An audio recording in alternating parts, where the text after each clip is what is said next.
I stood there, under the gray Boston sky of an October morning, holding the birthday cake box that I had spent the entire previous night making. The scent of vanilla and chocolate still lingered faintly on my fingers, reminding me of the hours diligently spent in the kitchen. I am Coulter Harrington, 36 years old, an ordinary man living in this city where everything seems to always move too fast. Today is Victoria's birthday, my wife, and I wanted to surprise her. She had just returned from a week-long business trip in New York, and I imagined her walking into the office, seeing the cake I had made with my own hands, with its smooth white frosting and the clumsily but affectionately written words, "Happy birthday, my love." That would be the perfect moment, wouldn't it? Victoria Harrington, my wife, 34 years old. She is the CEO of a renowned tech company in downtown Boston. She is the kind of woman who makes everyone turn their heads, sharp and intelligent, beautiful with long, shiny black hair and a smile that's always radiant in business newspapers. In public, she is the perfect model, a young, ambitious female leader, always appearing in tailored suits and confident high heels. I loved her from our early college days when she was still a dreamy student aspiring to change the world through technology. We got married 8 years ago, and although married life isn't always smooth, I still believe our love is real. At least I thought so. I took a deep breath, trying to keep the cake box from shaking in my hands. Her office building towered high, its glass glistening under the weak sunlight, looking like a symbol of success. I pushed open the main door, stepping into the grand lobby with polished marble floors and the cool air from the air conditioning. My heart beat a little faster. Not from nervousness, but from excitement. I pictured Victoria hugging me, smiling brightly, and us cutting the cake right there in the office in front of her colleagues. That would be how I remind her that no matter how busy she is, we still have each other. But then, as I was about to head toward the elevator, a tall security guard in a black uniform stopped me. He was about 50, with a gray goatee and stern eyes. "Excuse me, sir, do you have an appointment with anyone?" His voice was monotone, as if he had asked this question hundreds of times a day. I smiled politely, trying to keep my voice calm. "Oh no, I don't have an appointment. I'm the husband of CEO Victoria Harrington. I want to go up to the office to surprise her. Today is my wife's birthday." He looked me up and down, his gaze briefly pausing on the cake box in my hands. Then he smiled, an incredulous smile mixed between doubt and pity. I sensed it immediately, like a light punch to the chest. "Mrs. Harrington's husband," he repeated, his voice dragging a bit. "I see her husband coming here every day and, sorry sir, but that's not you." Those words exploded like a bomb in my head. I froze, my mouth agape but unable to utter a word. "What? What did you say?" I stammered, trying to force a laugh to hide the surging confusion. My heart pounded wildly, blood rushing to my ears. Her husband comes every day? And it's not me? That can't be. Victoria and I live together. We have our 7-year-old daughter Annie, and even though she's busy, we're still a family. Aren't we? I tried to explain, my voice trembling. "You're mistaken. I'm Coulter Harrington, her husband. We've been married for 8 years now. Maybe you're confusing me with someone else. Let me call her to confirm." I fumbled in my pocket for my phone, but my hands shook so much that the cake box nearly fell. He shook his head, his voice firmer. "Sorry, sir, but the rule is no appointment, no entry. And I advise you to leave. Don't make this difficult for me." His eyes were now full of pity, as if he were looking at some poor soul deluding himself. I felt my face flush hot, like being slapped. Confusion, hurt. Those emotions surged in my chest. I'm not a stranger, I'm her husband. But I didn't want to make a scene, didn't want to cause a commotion at Victoria's workplace.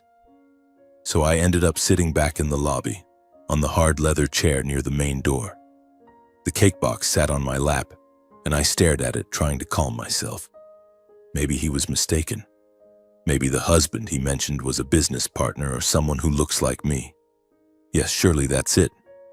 Victoria will come back and everything will be clear. Time passed slowly like molasses. I glanced at the clock, half an hour already. The lobby grew busier, employees coming and going with coffee cups in hand, laughter echoing. I tried not to overthink, but my mind swirled endlessly. Images of Victoria flashed before me.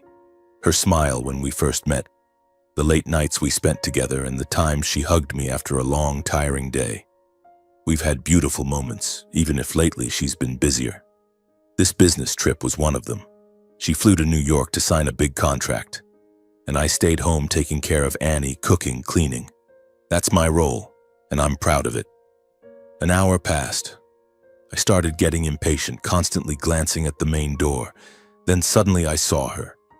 Victoria walked in, confident as always, her hair flowing loosely, her black suit hugging her body. But she wasn't alone. Next to her was Andrew, my own brother. My heart seemed to stop beating.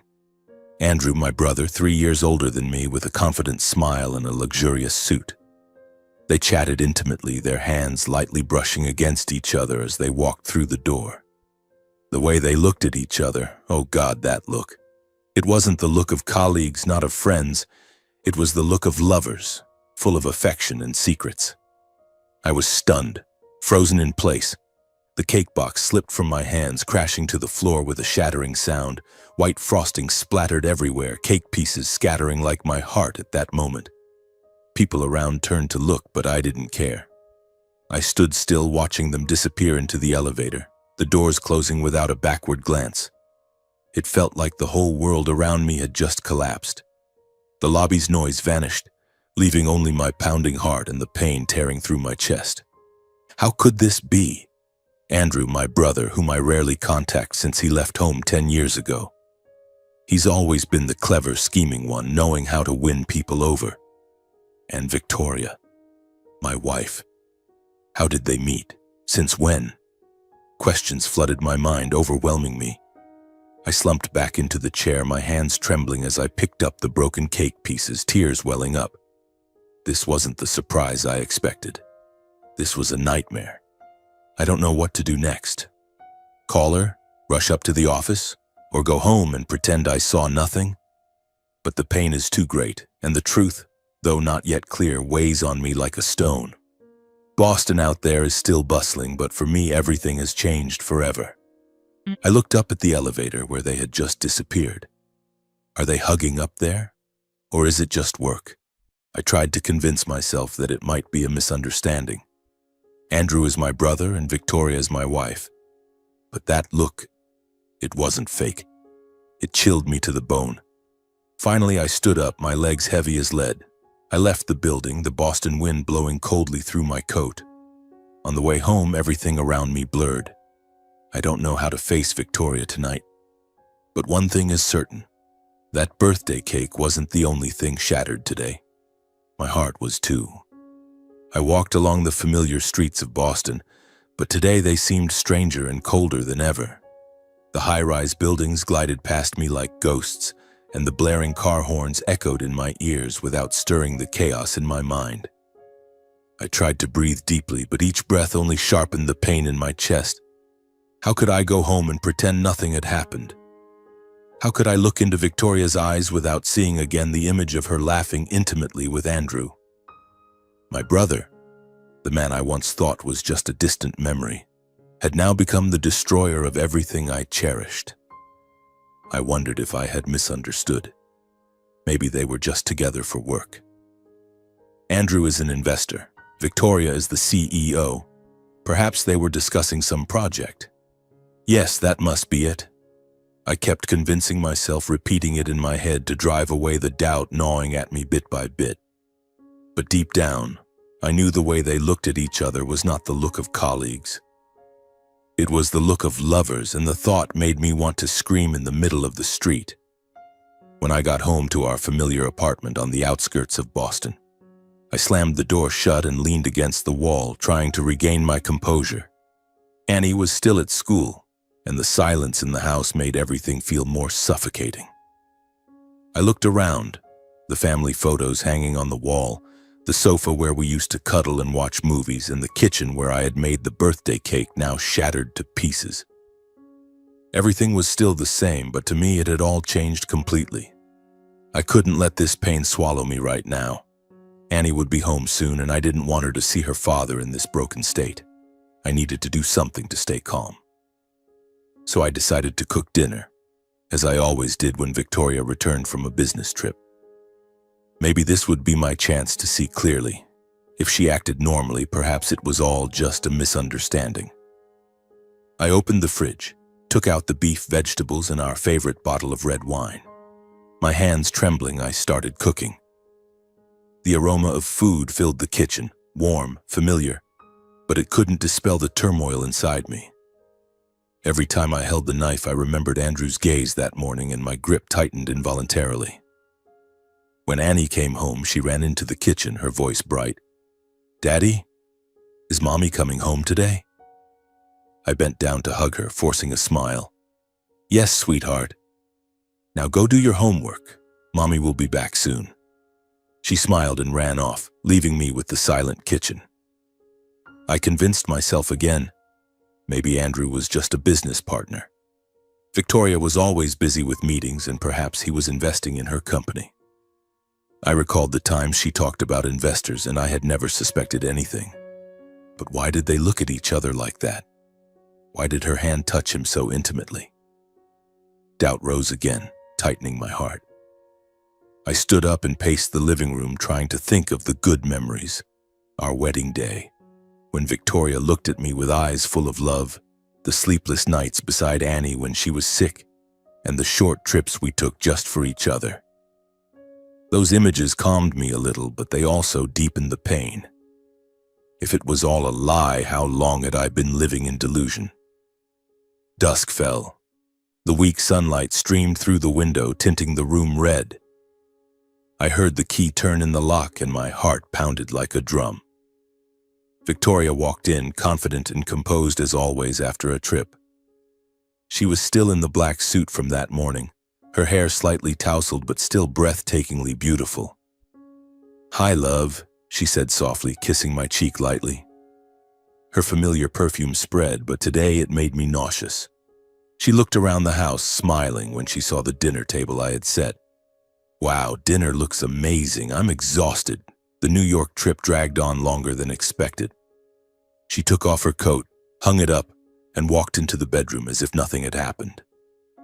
I stood there watching her, searching for traces of deceit on her face, but there was nothing. She was still the perfect Victoria, the woman I had once been proud of. We sat down to eat. Annie excitedly told stories about school, and Victoria smiled and responded, asking her daughter questions with care. I tried to join in, but every bite I swallowed felt like swallowing stones. Finally, when Annie went to bed early, it was just the two of us.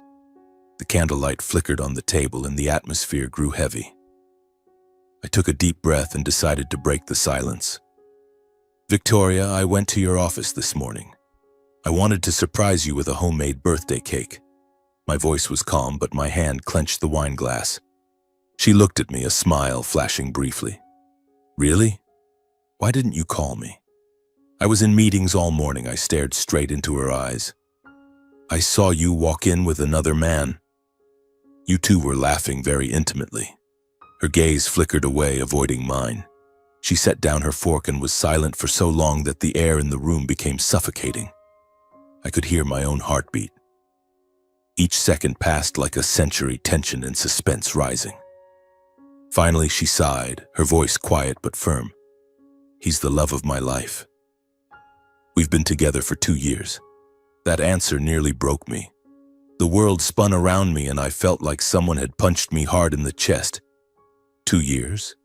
2 years she had been cheating on me while I stayed home taking care of the family. But I kept my voice steady, even as tears welled up. "Do you know that man is Andrew? My own brother?" Victoria froze for a moment, her face paling slightly. But she quickly regained her composure and sighed deeply. "I know. Now that you know, I won't hide it anymore. I want a divorce, Coulter. We should do it quietly." She laid out the details like a business deal. She would leave me the current house, $2 million in cash, and full custody of Annie. In return, I had to divorce silently, make no fuss, and reveal nothing that could damage her image with the company or the media. "I've calculated everything," she said coldly. "This is best for both of us." Her words cut like a knife, severing my last shred of hope. Divorce? After 8 years together, after all the sacrifices? She spoke as if it were a business decision without a trace of emotion. I was stunned for a moment, then rage exploded, my voice choked but sharp. "What are you thinking, Victoria? Do you think money and a house can make up for this betrayal? Do you feel any regret at all after all these years together, after everything we've been through?" I looked at her, unable to believe my ears. The woman in front of me was no longer the Victoria I loved. She stood still, avoiding my eyes, only repeating, "I hope you won't make a scene. My reputation and public image can't be affected. You understand, Coulter?" I growled, tears streaming down my cheeks. "What are you saying? I never thought the person I loved most would betray my trust like this. Have you thought about Annie? About our family?" She didn't answer. Finally, Victoria silently removed her wedding ring, placing it gently on the table with a small but echoing clink in the quiet room. She said nothing more, just turned and walked away. The door closed behind her, leaving me standing in the dark room with my pounding heart and indescribable pain. I collapsed into the chair, my mind blank. 2 years. 2 years she had been with Andrew while I trusted blindly. I recalled the small signs. The longer business trips, the late-night calls, the mysterious smile when she looked at her phone. I had thought it was work, but now everything was clear. Pain surged, mixed with anger and disappointment. How could I sleep tonight? How could I face Annie tomorrow morning? The house suddenly felt vast and cold, like a prison holding my pain. That night I sat alone in the pitch-black living room, the only light coming from the street lamps filtering through the window, casting long, eerie shadows across the floor. I didn't turn on the lights. The darkness felt fitting for my mood, a darkness that enveloped everything, swallowing the once beautiful memories. In my mind, childhood memories surged back like a raging river, dragging me into a past I had tried to forget. Andrew, my older brother by 3 years, had always been a clever, scheming boy, gifted at charming others with ease. He always knew exactly what to say to make people smile, always knew how to maneuver so the advantage fell to him. I, Coulter, was just the gentle younger brother who preferred sitting in a corner reading books or playing with simple toys. From the start, we were as different as water and fire, and that difference gradually became a chasm between us. In our teenage years, I grew used to being compared without mercy. Every small achievement of mine was brushed aside by our father as if it meant nothing. I vividly remember the time I got the highest math score in 8th grade. I ran home, excited to show my parents, thinking I had finally made them proud. But my father, Thomas Harrington, only glanced at the test paper and said, "Good, but Andrew won the state math competition at your age." Andrew was always the standard, the ideal I was expected to chase but never reach. He seized every opportunity to make me look small and useless, like the time we played basketball in the backyard. He deliberately threw the ball too hard for me to catch, then laughed loudly. "Little brother, you need more practice or you'll always be the one left behind." At first, I thought those words were just sibling teasing, but gradually they sank into me, making me more insecure, more withdrawn. My parents, especially my father, always praised Andrew for his cleverness, calling him the golden boy of the family. I learned to stay silent, to accept second place. As adults, Andrew left home early, declaring he would make a name for himself in the wider world. "Stay here, Coulter, take care of Mom and Dad for me," he said with a confident smile, but I sensed the contempt behind it. He left, leaving me in the familiar silence of our heavy home, where our parents constantly lamented their promising eldest son. After that, we rarely stayed in touch, occasional phone calls during holidays or rumors from mutual friends. I heard whispers that Andrew had succeeded in financial investing, living a lavish life in New York with big deals and wide connections. I wasn't jealous, at least I didn't think so then. I was content with my life in Boston, with a stable job and a small family. I recalled the time before all this when I was a financial analyst at a major firm in Boston. I was genuinely skilled, meticulous with numbers, and always highly regarded at work. Colleagues respected me for my accurate market trend predictions, and my boss once praised me in meetings. "Coulter, you're the backbone of the analytics team." In those days, I felt confident, like I was contributing something valuable. I loved the job, loved the feeling of solving complex problems and seeing everything fall perfectly into place. But then everything changed when Annie was born. After our daughter Annie came into the world, Victoria began rising rapidly in her career. She took on major projects, long business trips, and gradually became the CEO everyone admired. I realized our family needed someone stable at home, someone to care for Annie, take her to school, and keep the house warm and welcoming. So I quit my job to do that, to allow my wife to focus fully on growing the company. At first, that decision made me proud. I believed my sacrifice was necessary for our family's happiness. I loved being with our daughter, watching her grow day by day, loved cooking delicious meals and keeping the house tidy so Victoria could rest without worry when she came home. The mornings dropping Annie at school, the afternoons playing with her, all of it made life feel meaningful.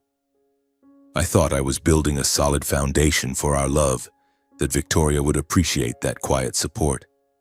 But gradually, my silent sacrifice was mistaken for weakness. My kindness became an excuse for others to look down on me. Friends started giving me pitying looks. "Coulter, you're a stay-at-home dad now? Why not go back to work?" Even my parents chimed in. My father said, "Son, a man should be out earning money. Staying home like this isn't respectable." I tried to ignore it, focusing on family, but those words sank in, making me wonder if I was wrong. Victoria thanked me at first, but as she grew busier, her affectionate gestures became rarer. I still believed everything would be fine, that our love was strong enough to endure. Nearly 10 years later, 6 months before this heartbreaking event, Andrew suddenly showed up at my house. He arrived in a luxury car, impeccably dressed in an expensive suit, exuding the aura of a successful man everyone looked up to. "Little brother, I'm in the area for work, so I thought I'd drop by," he said, his smile brimming with confidence and a hint of boastfulness, as if showing off a trophy. I was surprised. We hadn't seen each other in person for years, but I welcomed him politely. I poured coffee, made small talk about his work and life, trying to keep the atmosphere friendly despite a vague unease in my heart. Andrew glanced around my tidy home with a half-praising, half-mocking smile. "The house looks cozy, little brother." Clearly the work of a diligent house husband. The words sounded like a compliment, but his tone made them bitter. He dropped sarcastic remarks, saying how lucky I was to marry a capable woman like Victoria, then smirked. "At least someone in this house knows how to make money, right?" I just smiled weakly, not wanting to argue, thinking he was joking as usual. But now, looking back, I realize Andrew was already involved with Victoria then. Those seemingly harmless comments were the tip of a deeper scheme. At that time, my wife was frequently away on business, meeting clients and attending late-night events she mentioned in passing. I still trusted her blindly, proud of my accomplished wife. I had no idea that all along Andrew had wormed his way into our lives, destroying it with the very charm and deceit our father had once praised. My father always said Andrew was the smart one who knew how to live, but now I saw it was just a mask for selfishness and cunning. He had exploited my trust, used Victoria's position to get close, and turned everything to ruins. Those memories sharpened the pain of this night. I sat there, fists clenched, tears streaming down my cheeks. How could my own brother do this? How could Victoria choose him over me? The living room felt suffocating, and I was trapped in an endless loop of painful memories. In the days after Victoria moved out, the atmosphere in the apartment turned unnaturally cold and silent, as if a part of the house's soul had been drained away. She packed her things quickly in just 2 days, taking suitcases of clothes and work documents, leaving empty gaps on the bookshelves and in the wardrobe. The cabinet doors creaked every time I accidentally opened them, a constant reminder of her absence. I was still in shock, feeling as though everything was just a terrible dream I would wake from any moment, but reality slapped me in the face with every passing hour. Still, I tried to stay calm so my daughter wouldn't notice the sudden change. Every morning I woke earlier than usual, preparing simple breakfasts with toasted bread, fried eggs, and fresh fruit. The things Annie loved. I forced a smile when waking her, saying Mom was on a long business trip and we'd be fine. Dropping Annie off at school, I held her hand tighter, hiding my sleep-deprived, red-rimmed eyes. "I love you," I whispered as I hugged her at the school gate, and Annie smiled innocently, suspecting nothing. But inside my pain was an open wound, bleeding drop by drop. When night fell, the house felt emptier than ever, like a cold cave devoid of human warmth. I sat alone on the sofa, staring at the wedding photo on the bookshelf. The picture of us beaming under golden sunlight on a Hawaiian beach, where we honeymooned 8 years ago. Victoria's face in the photo was still beautiful and happy, but now it only filled me with a hollow emptiness that engulfed my entire body. I wondered if that smile had ever been genuine, or if it was just a mask hiding secrets. Newspapers and social media began showing images of Victoria arm in arm with Andrew at social events, photos of them smiling radiantly that left me reeling every time I scrolled past. The first time I saw them was in an online business journal, Victoria in a stunning evening gown linking arms with Andrew at a charity gala in Boston. They gazed at each other affectionately, like a perfect couple, and the caption praised CEO Victoria Harrington and investor Andrew Harrington, the new power couple of the business world. My heart clenched, blood rushing to my head, forcing me to shut down the computer immediately. Friends and neighbors started whispering, making everything worse. Some showed pity openly, like the neighbor next door who sent over a plate of cookies with a note. "Hope you're okay, Coulter." Their eyes in the apartment hallway were full of sympathy, as if I were the victim of a great tragedy. Some old friends called to check in, but their voices were more curious than comforting. "Coulter, I heard the news. Are you okay?" "Victoria and Andrew, it's unbelievable." I avoided going out as much as possible, declining all meetups, wanting only to escape those prying stares. Every trip to the supermarket, I kept my head down, wearing sunglasses to avoid recognition, yet still felt the furtive glances. My life shrank to the four walls of the apartment, where I could cry alone without anyone seeing. One drizzly afternoon, when the loneliness became unbearable, I decided to visit my parents, clinging to a faint hope that they would listen, understand, hug me, and say everything would be okay. I drove through Boston's wet streets, gripping the steering wheel tightly, trying to steel myself for the conversation. My father, Thomas Harrington, 68, a conservative former lawyer who valued status and reputation above all, was someone I once respected but also feared. He had always been proud of his firstborn, seeing Andrew as the ideal of success, while I was just the gentle son lacking drive and ambition. My mother, Matilda Harrington, 66, was kind but weak, rarely daring to oppose her husband, always trying to bridge the gap but often failing. Stepping into the old house on the outskirts, the familiar smell of coffee and baked cookies filled the air, but the atmosphere was heavy from the start. I sat on the living room couch, took a deep breath, and told them everything. Discovering Victoria's affair with Andrew, the night of confrontation, and the pain tearing me apart. My father listened, his face stern, then looked at me with eyes full of disappointment. "Andrew is still the success story that makes us proud. And you, Coulter? Staying home to do laundry and watch the kid while your wife earns the money. That's what you call being a man? You made yourself weak, so don't blame anyone else." His words stunned me like a stinging slap. I tried to respond, my voice trembling. "Dad, Andrew destroyed my family. He betrayed his own brother." But he waved it off, his tone harsh. "You should blame yourself for not being man enough to keep your wife. Andrew seizes opportunities. You're forever the one left behind." My mother sat beside him, tears in her eyes, but saying nothing beyond, "Don't make your father angry, Coulter. It'll pass. You need to be stronger." She held my hand briefly, but her eyes avoided mine, as if she agreed with him. I clenched my fists, blood rushing to my head, anger and shame surging. I stood up, staring straight into my father's eyes with a fury I'd never shown before.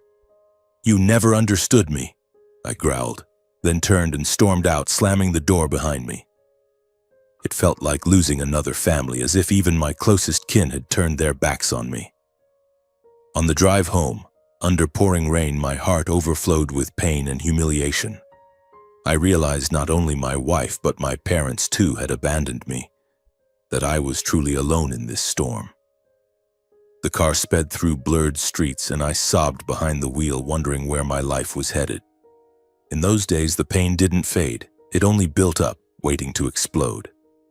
After the painful confrontation with my parents, I sank into a string of quiet days, trying my hardest to forget everything and hide the pain gnawing away at me day by day. I avoided contact with the outside world, focusing only on simple daily tasks. Waking early to brew coffee, making breakfast for Annie, taking her to school, then returning to the silent apartment to do housework. One morning, as I was getting ready to take her to school, a sudden knock at the door shattered the familiar calm of the apartment. I was tying Annie's shoes. She giggled because I got it wrong, and the knock made my heart clench. Who could be here at this hour? I took a deep breath, trying to keep my voice steady as I said to Annie, "Wait for Daddy a second, okay?" Then walked to the door. Standing before me were two uniformed police officers, a middle-aged man with a stern face and a younger woman with sharp eyes. They introduced themselves as detectives from the Boston Police Department and said they were investigating a financial fraud case involving Andrew Harrington, my brother. The words hit me like an electric shock, freezing me in place, my hand still gripping the doorknob. Financial fraud? Andrew?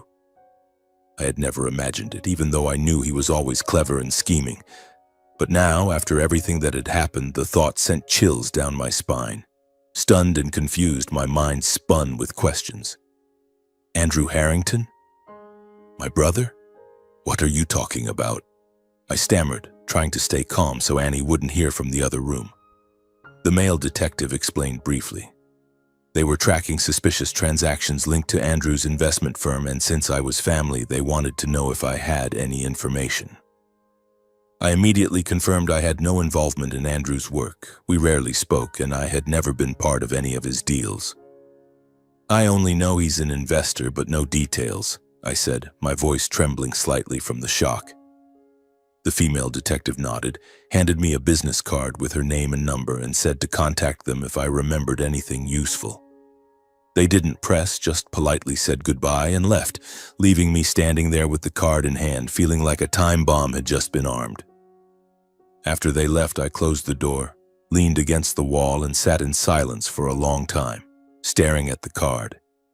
The name, Detective Laura Jenkins, was printed clearly, along with the Boston Police Department emblem. A sense of unease rose inside me, as if a dark door had just cracked open, revealing secrets I had never dared to imagine. Andrew, my brother, the one who always boasted of his success, now under investigation for fraud. The thought made my skin crawl and curiosity began to creep in.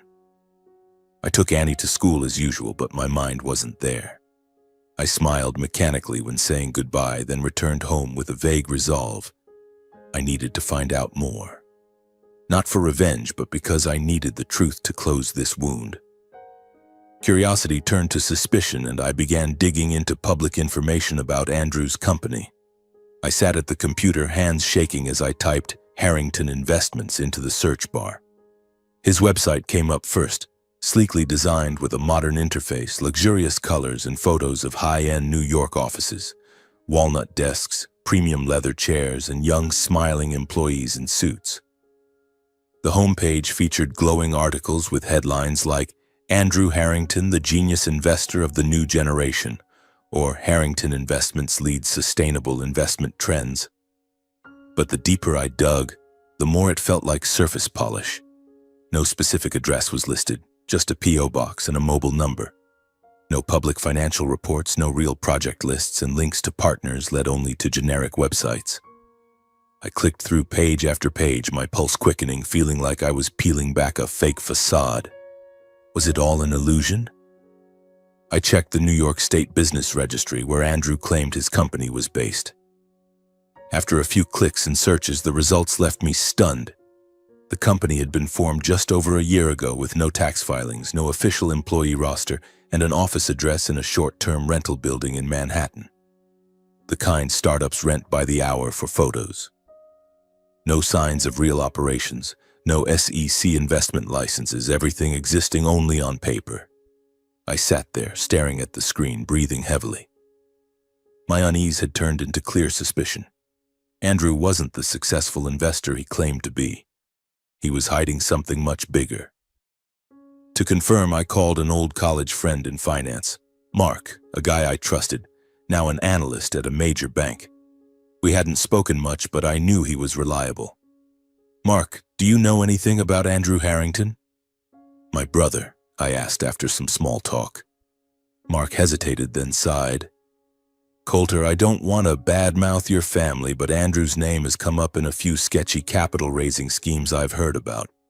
He promises high returns to investors, mostly successful women, then disappears before anyone investigates. Nothing big enough to hit the news, but in finance circles everyone knows to steer clear." His words exploded in my head like a bomb. I thanked him, hung up, and sat in silence, heart pounding. Suspense surged. Could Andrew really be a con artist? On social media, I dug deeper, scrolling through Andrew's Instagram and LinkedIn. He frequently appeared at lavish parties in New York or LA, posting photos with luxury cars, expensive wine, and especially with accomplished women. CEOs, entrepreneurs, female investors with captions like "honored to partner with an outstanding investor" or "meaningful dinner with the smartest woman I've ever met." Those photos chilled me. Andrew's confident smile, the women's affectionate gazes, what was behind it all? I clicked through every post, piecing together a dark picture. Some comments asked about investment projects, but Andrew always replied vaguely, promising to reach out privately. Suspicion turned to certainty. Andrew wasn't just a liar in the family, he was a professional con man, seducing and defrauding. He built the image of a charming, successful businessman to exploit the trust and admiration of high-achieving women, luring them into fake investments, then vanishing with large sums. As the pieces formed a complete picture, I slumped into the chair, mind reeling. Victoria was just Andrew's latest prey. She, with her CEO title and ambition, had fallen into the trap my brother had long been setting, just like the others before her. I imagined their meeting, perhaps at a business event, Andrew approaching with his charming smile, promising major investment in her company, then slowly infiltrating her personal life. 2 years. 2 years she was deceived, and I, the trusting husband, became the collateral victim. The pain now mixed with pity for Victoria, but also anger that she chose to believe him over me. My initial unease had become harsh reality, and I knew everything was about to collapse. But what would I do? Contact the police? Warn Victoria? My heart raced, suspense building for the next step in this nightmare. I spent hours jotting down my findings, hands shaking as I wrote in a notebook. Fake website, shell company, fraud history. Everything fit perfectly. I recalled Andrew's visit 6 months earlier with his luxury car and mocking words. Now I saw it as him checking if I suspected anything. He had sat in my home, drunk my coffee while destroying my life. The thought made me want to smash the screen. But I held back, for Annie. She was the only reason I stayed sane. In the following days, I kept digging, searching for more evidence. I looked up old articles on fake capital raising in New York and found similar cases, charming men scamming wealthy women. Mark emailed more info. I heard Andrew was sued in California, but the case was dropped for lack of evidence. Each new discovery shocked me more, suspense rising like a dangerous game. Finally, when the full picture emerged, I realized Victoria wasn't the first victim, and probably not the last. She had sold her soul to a con man, and now I was the only one who knew the truth. But would she believe me? That thought kept me awake that night, pain building into resolve. After many days of agonizing, lying awake in bed with swirling thoughts, I decided I had to meet Victoria one more time. I no longer had any feelings for her. Love had died the night she removed her wedding ring and left without a trace of regret. But a sense of responsibility and compassion remained, a part of me I couldn't erase. I couldn't stand by and watch her continue falling into Andrew's trap, couldn't let her lose everything without warning even after her betrayal. The thought of Annie tormented me too. She was our daughter, and if Victoria collapsed, Annie would suffer. I sat up in the middle of the night, grabbed my phone and texted her, "We need to meet. It's important. About Andrew, not personal." The message sent into the darkness, and I waited for a reply with a pounding heart. Suspense building like stepping into a battle I wasn't sure I'd win. The next morning, she replied curtly, "My office, 3 p.m. tomorrow." No extra words, but enough to show she still controlled everything, or at least tried to. I prepared thoroughly for the meeting, printing all the documents I'd gathered, copies of Andrew's business registration, old articles about similar scams, and screenshots from his social media. I placed everything in a thin folder, hands trembling as I organized it. The night before, I couldn't sleep, staring at the ceiling and imagining every possible scenario. Would she believe me or think I was just jealous? The next morning, I took Annie to school with a forced smile, hugging her tighter than usual, then drove to Victoria's office building. The Boston wind was still biting, but today it cut like a knife, reminding me of my last visit, with the shattered birthday cake. I took a deep breath, entered the lobby, and this time the guard recognized me, nodding without questions. I rode the elevator, heart racing, suspense mounting with each floor. Stepping into her office, I saw Victoria still carried her familiar confidence, cold eyes and strong posture, as if nothing in the world could touch her. She sat behind the large desk in a tailored gray suit, hair in a high bun, with a polite but distant smile. The glass building sparkled in the afternoon sun, and her office remained a symbol of success. Polished wooden desk, shelves full of documents, and a view of the bustling city. But to me, it was all an empty shell. "Coulter, you're here. Sit," she said flatly without warmth. I sat across from her, feeling like I was facing a stranger, the woman who once shared my bed, now impossibly distant. I inhaled deeply, trying to stay calm, but my hands gripped the folder tightly. I got straight to the point, no beating around the bush. "Victoria, the police are investigating Andrew. They came to our house asking about him, a financial fraud case.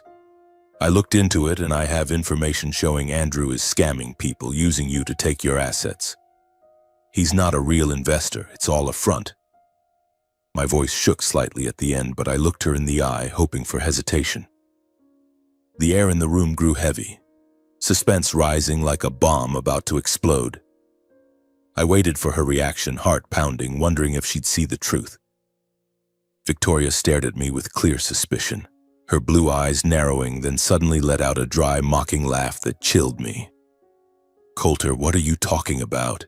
Have you lost your mind from jealousy? You can't accept being left behind, so now you're making up stories for revenge." Pathetic. Her words cut like a knife, reviving old pain, but I held back, refusing to let emotions take over. She leaned back in her chair, arms crossed, looking like she was hearing a joke from a stranger. Blood rushed to my face, but I kept my voice steady. "It's not like that, Victoria. I feel nothing for you anymore, but I don't want you to be scammed. Listen to me." I placed the folder on the desk, Andrew's business registration, proving it was a shell company with a short-term rental address, and photos I'd downloaded of my brother at lavish parties with other women. My voice calm, but eyes determined, I explained every detail. Andrew's company exists only on paper, no real operations. He's been involved in fake capital raising in California. These women, they were victims before you. He exploits their trust, seduces them, then takes their money. I pushed the folder toward her, hoping she'd examine it. see the truth I'd spent days uncovering. Victoria glanced at the papers indifferently, flipped a few pages, then pushed them away like trash. "Do you think I'm that stupid? You're just trying to slander Andrew and ruin his reputation. All this can be faked. Anyone can print papers and download photos. You're jealous, Coulter, and it's making you pathetic." Her voice was ice cold, without a hint of doubt, leaving me stunned. I tried to explain more, voice rising slightly with urgency. "Victoria, check it yourself. Call his partners, look up the business registry. The police came to my house. They're not joking. Andrew is using you just like he used others." As I tried to continue, she suddenly stood up. Eyes like ice, voice sharp as a blade. "Enough! I don't want to hear another word from you. Do you think you're some hero saving the day? Or just a loser clinging on?" Then she snatched the folder and threw it to the floor. The papers scattered, fluttering down around the desk, the rustling sound echoing in the suffocating silence. "Get out of my life, Coulter. Dawn not come back." I stood frozen, no longer recognizing the woman before me. Victoria had changed. Or perhaps I never truly knew her. The confidence I once admired was now just a shell hiding cold arrogance, and my compassion evaporated, replaced by deep disappointment. I silently knelt to pick up the fallen papers, emptiness spreading through my body like all strength had been drained. My hands shook as I gathered them, and I said nothing more, knowing words were now useless. She had chosen to believe a liar over the man who had walked through hard years with her, who sacrificed his career to support her. I stood, looked at her one last time with regret in my eyes, then turned and left. The office door closed behind me, and I walked to the elevator with heavy steps, suspense lingering. Would she call me back? But nothing happened.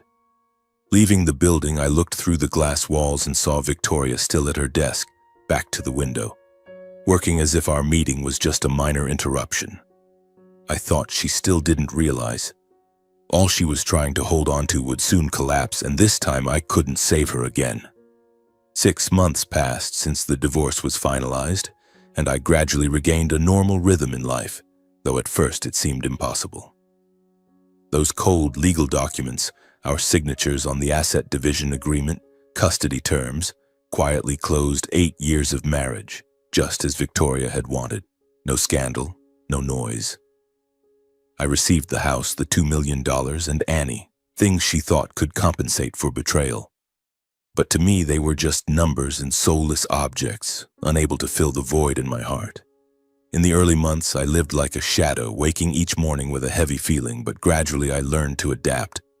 I started with small things, reorganizing the house, removing items that reminded me of Victoria, like her favorite coffee mug or the wedding photos on the wall.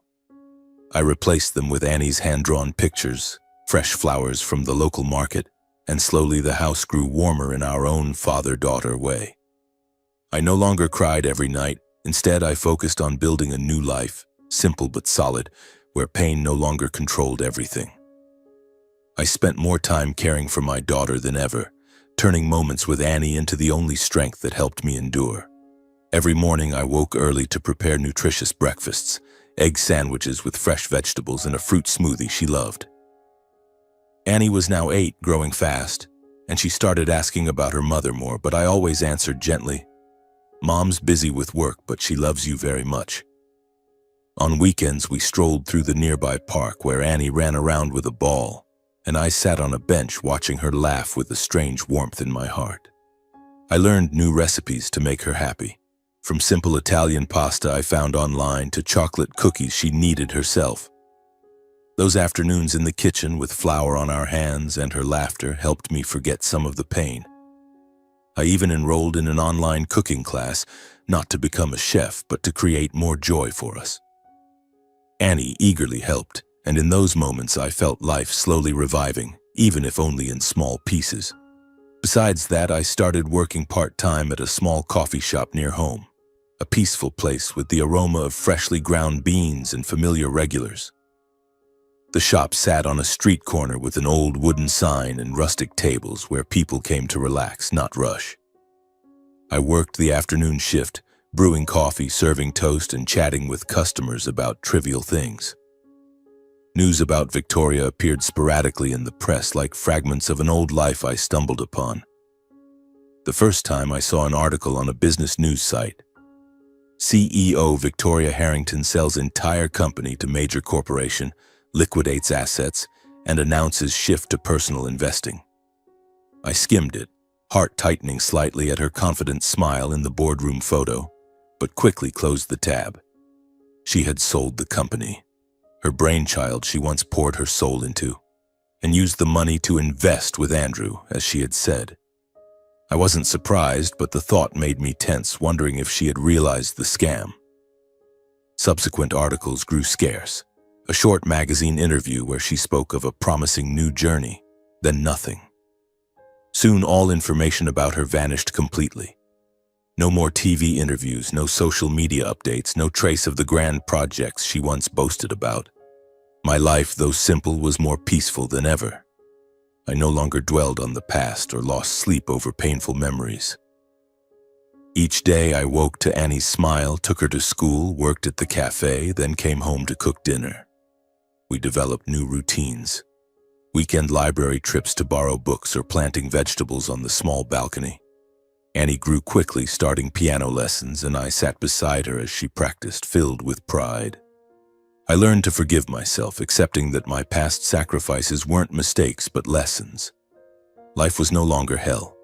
It was a gentle river where I focused solely on being a good father, raising my daughter in love and stability.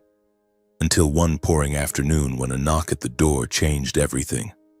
Boston's sky was gray, rain pattering on the roof, and I was at the kitchen table helping Annie with math. The knock, soft but persistent, made my heart race unnaturally. I stood, wiped my hands on the apron, and opened the door with a vague premonition. When the door swung open, I froze, stunned in place. Before me was Victoria, the once confident, powerful woman now unrecognizable in her frailty. She was gaunt, face hollow with new wrinkles, eyes sunken from sleeplessness, hair disheveled and soaked.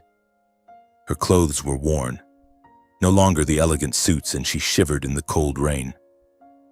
I stood speechless, throat dry, suspense building as I waited for her to speak.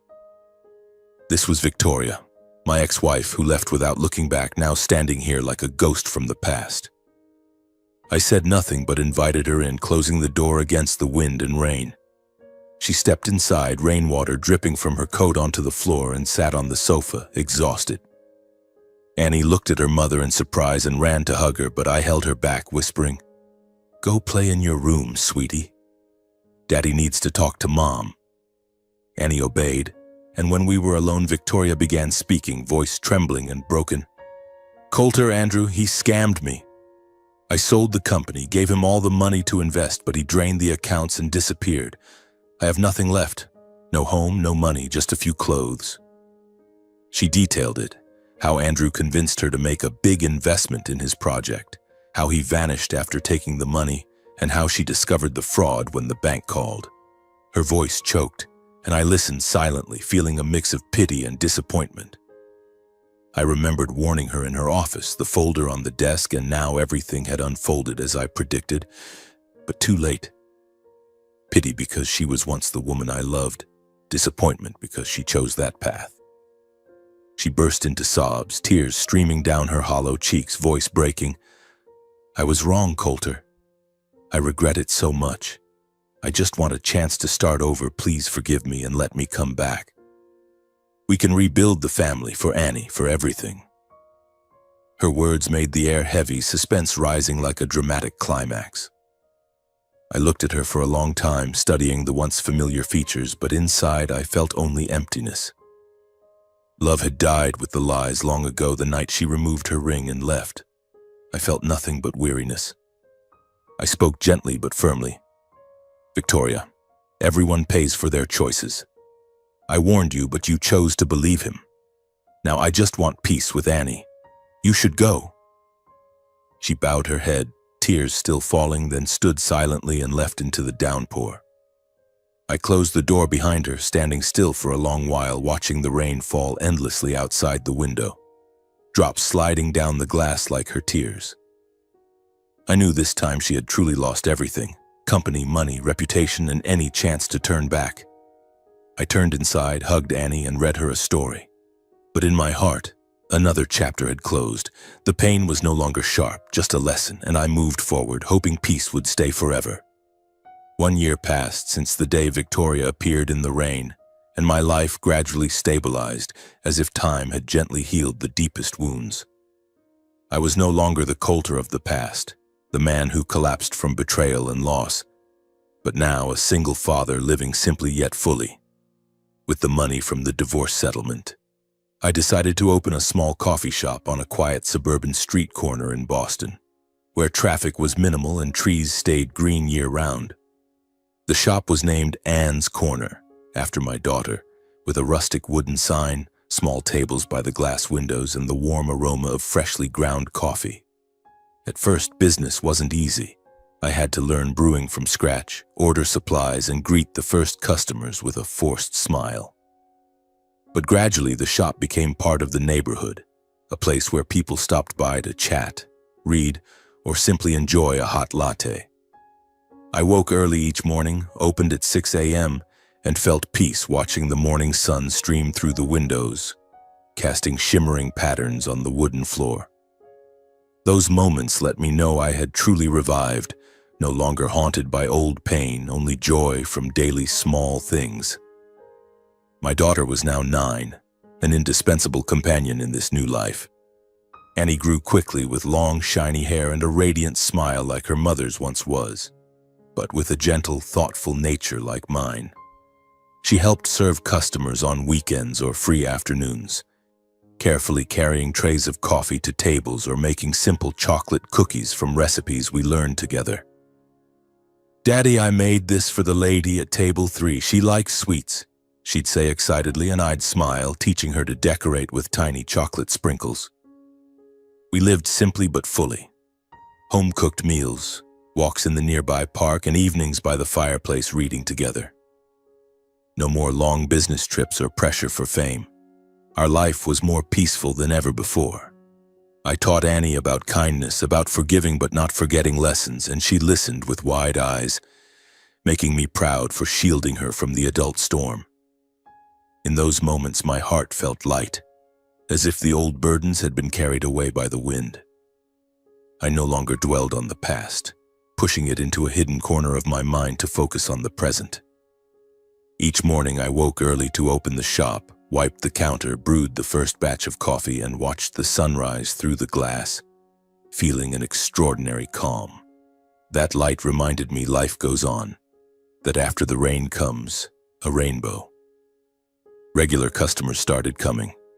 The retired man who sat in the corner reading the paper, the young couple who always ordered twin lattes, or students studying with headphones. One evening, as I cleaned up after closing, a news broadcast from the small TV in the corner suddenly changed everything. I was wiping tables, the scent of coffee still lingering, when the anchor's grave voice caught my attention. "Breaking news. Andrew Harrington, renowned investor, arrested in Florida on charges of fraud and money laundering."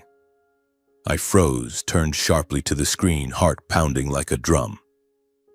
Images of my brother being escorted by police appeared. Andrew with a gaunt face, hands cuffed, wrinkled suit, leaving me speechless, a mix of pain and relief surging. Pain because he was still blood. Relief because justice had finally come. I slumped into a chair, hands shaking as I turned off the TV, but the image lingered. Suspense rose. Was this the end? Was everything truly closed? The press reported details in the following days, and I couldn't avoid reading them. Major outlets published. Numerous female victims came forward recounting how Andrew seduced them with his successful businessman image, promised high returns from fake investments, then drained their money and vanished. The stolen amount reached millions, from CEOs like Victoria to other wealthy women in New York and California. Andrew faced long-term imprisonment, likely 10 to 20 years, for organized fraud and laundering through offshore accounts. I read those articles with mixed emotions: anger for the lives he ruined, pity for the clever boy our parents once boasted about. But deep down, I felt unburdened. Justice had arrived, and I no longer carried the truth alone. The news spread, and my cafe grew slightly busier with people gossiping. But I stayed silent, smiling as I served and avoiding the topic. In the days after, I heard rumors that Victoria now worked for a small company on the outskirts of Boston, living quietly, avoiding the public in a struggling, lonely life. She rented a tiny apartment, worked as an office clerk with just enough to live, no trace of the powerful CEO. Old friends said she rarely socialized, avoided events, and seemed to be trying to forget the past. I wasn't surprised. After losing everything to Andrew, she had to start from zero. The thought pained me briefly, but I didn't reach out. Everyone must bear their own choices. As for my parents, learning their eldest son was arrested crushed them completely. They had bragged to neighbors about their successful son, but now the Harrington family name they cherished was a joke. The press mentioned the family, and neighbors whispered, "Their son scammed millions." My father, Thomas, aged visibly, went out less. My mother, Matilda, cried more. They called a few times, voices trembling about the gossip, but I listened without comment. Then one afternoon they came to my cafe. Their faces were worn, tired, with deeper wrinkles and slower steps. They sat at a corner table. My father looked around with distant eyes, then said, "Coulter, we're sorry. Andrew, he ruined everything. We're struggling now. Neighbors talk. Money's gone. Help us. Lend a little to get through our final years." I listened calmly, eyes steady, no longer angry, just distant. I poured them coffee, sat across, and said gently, "Mom, Dad, I fulfilled my duty as a son long ago. I've forgiven, but now I want my own life with Annie. You should take care of yourselves." My words made my father bow his head, my mother cry silently, but I didn't waver. They left afterward, and I cut contact, never returning to the old house. No hatred remained in my heart, only release, as if the old wounds had finally scarred over, no longer painful. I continued living, with the cafe growing busier, Annie maturing, and true peace. Each night I closed the shop, looked at the Boston stars, and knew I had found real happiness, not in fame, but in the simplest things.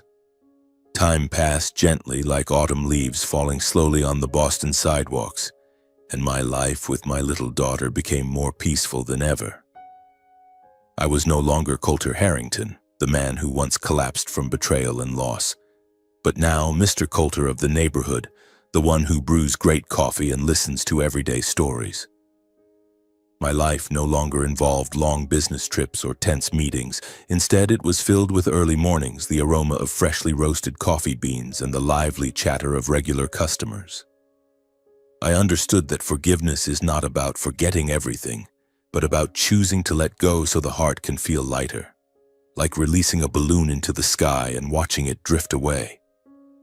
I no longer resented my parents, those who turned their backs on me in my darkest hour, who favored Andrew and belittled my sacrifices. I realized they too were victims of blind pride and misguided expectations of success, and now they were living with the consequences of their own making. I no longer held a grudge against Victoria, the woman who betrayed me, who chose Andrew over our family. She had paid the price with her own downfall, living in regret and solitude, and I hoped she would find her own lesson.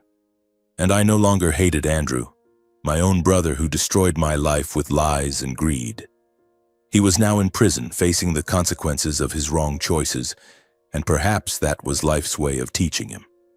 To me, forgiveness meant cutting the cords that bound me to the past, choosing not to let resentment dictate my future.